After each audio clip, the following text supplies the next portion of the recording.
Assalamualaikum warahmatullahi wabarakatuh. Waalaikumsalam warahmatullahi wabarakatuh. Innal hamdalillah nahmaduhu wa nasta'inuhu wa nastaghfiruh wa na'udzu billahi min syururi anfusina wa min sayyiati a'malina may yahdihillahu fala mudhillalah wa may yudlilhu fala hadiyalah. Asyhadu an la ilaha illallah wahdahu la syarikalah wa asyhadu anna Muhammadan abduhu wa rasuluh la nabiyya ba'dah. Allahumma sholli ala sayyidina Muhammad wa ala alihi wa ashabihi wa man tabi'ahum bi ihsanin illa yaumiddin, amma ba'du.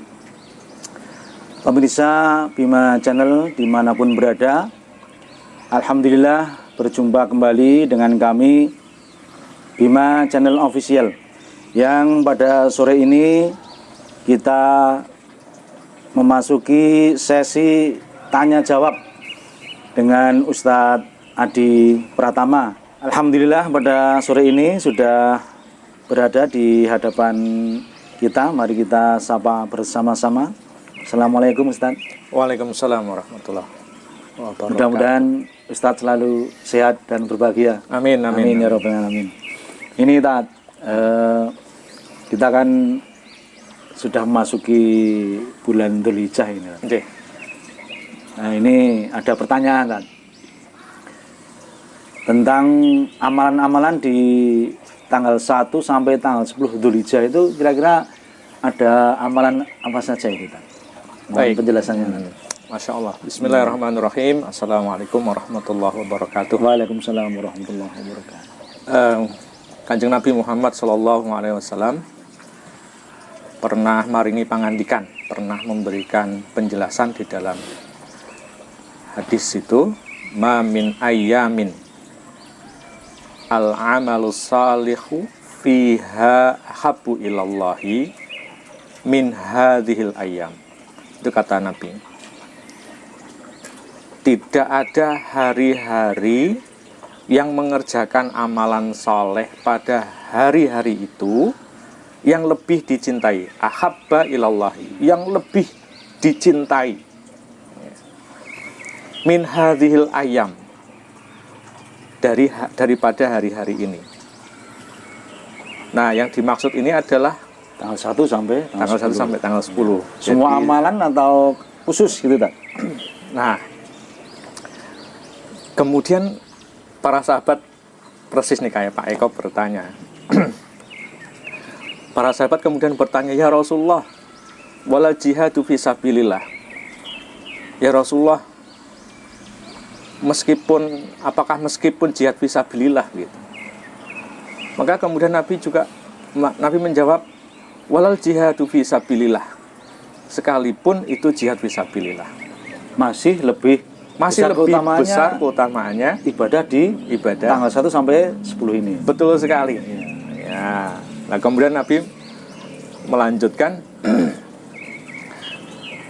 Nabi tadi kan menjawab, sekalipun jihad fisabilillah, kecuali seseorang yang berjihad, yang keluar ya, berjihad dengan jiwanya dan hartanya, kemudian dia mati syahid.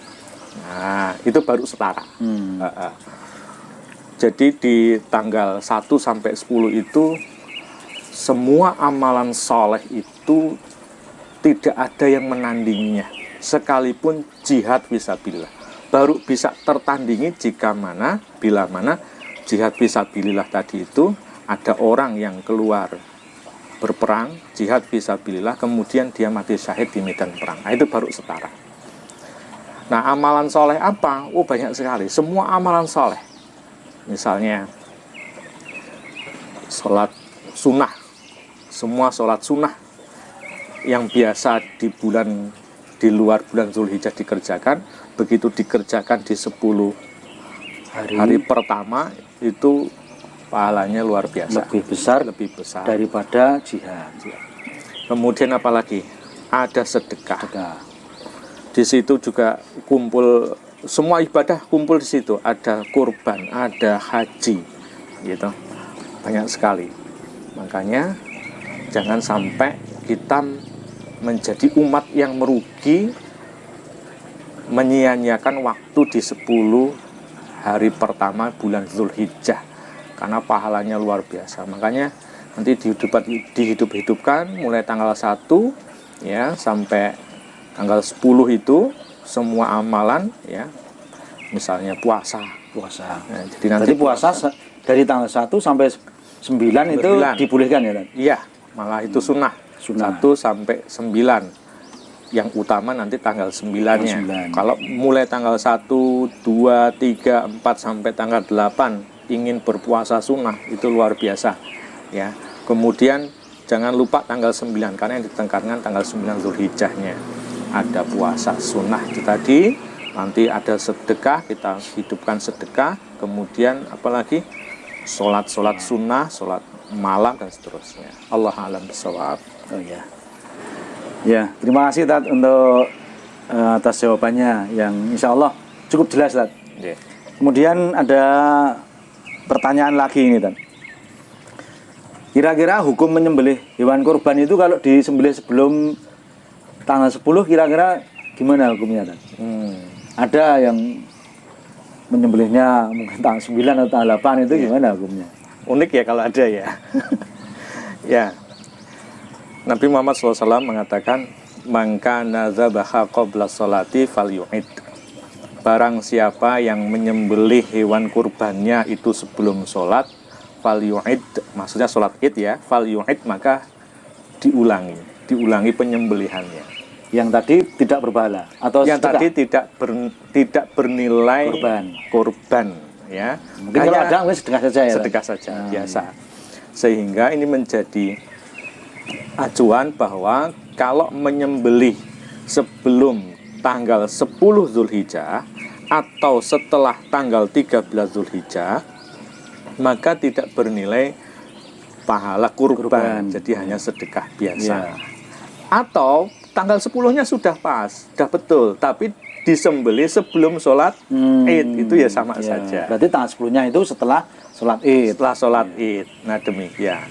Sehingga kalau nanti misalnya ada orang yang mempraktekkan menyembelih sebelum sholat Idul Adha, maka dia kalau ingin mendapatkan pahala korban, ya dia harus berkorban dengan binatang yang baru. Diulangi lagi ya? Iya. Ya. Berarti itu antara tanggal 10 sampai hari-hari tasyrik itu ya, Tan? 11, 12, 13. Betul sekali.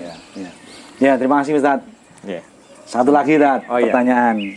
Ini, Tat, kan ada hadis tentang amalan yang dikerjakan oleh yang berkurban sebelum berkurban. Itu kan ada hadis yang mengatakan dilarang memotong kuku rambut. Lah itu kira-kira larangannya itu larangan haram atau makruh atau gimana tadi? Iya. Baik, bismillah. Kanjeng Nabi mengatakan, "Idza ra'aitum, apabila kamu melihat hilal Dzulhijjah." Ya, bulan hilal sebagai tanda masuk bulan Dzulhijjah. Ya. Kemudian bagi kalian yang nanti ingin berkorban, maka hendaklah sahibul kurban fal yumsik, menahan diri, an sya'rihi, untuk tidak memotong rambutnya, wa asfarihi, dan tidak memotong kukunya. Nah, rambut dan kuku ini bukan rambut dan kukunya si binatang, tapi si pengkorban. Dan seluruh keluarganya atau pengkorban saja?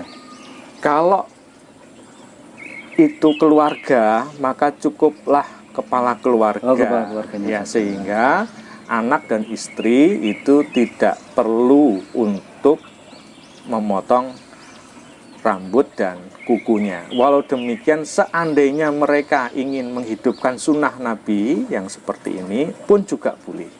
Sehingga sebelum tanggal 1 Dzulhijjah itu sudah membersihkan kuku dan rambutnya.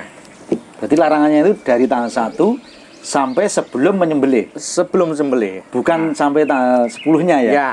Jadi sampai kapan kemudian boleh memotong rambutnya dan kukunya, itu setelah binatang rambutnya itu disembelih. Nah, setelah itu baru boleh potong kuku. Dan ini larangannya larangan makruh. Oh, makruh ya, larangan bukan sampai haram ya. Ya nggak kebayang juga Pak Eko, misalnya Wah, sudah bersusah payah mengeluarkan korban, kok malah diharamkan karena lupa potong kuku misalnya. jadi batal ya. Makanya itu kan. Nggih. Oh, berarti hanya makruh saja Makruh, kan? ya. Oh, ya. Jadi larangannya larangan makruh, begitu.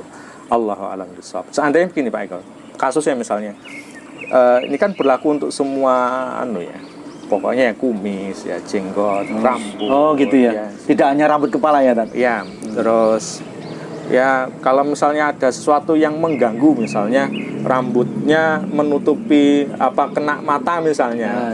Wah, ini susah ini kalau nggak itu juga tidak mengapa. Saya harus dipotong sedikit, ya begitu.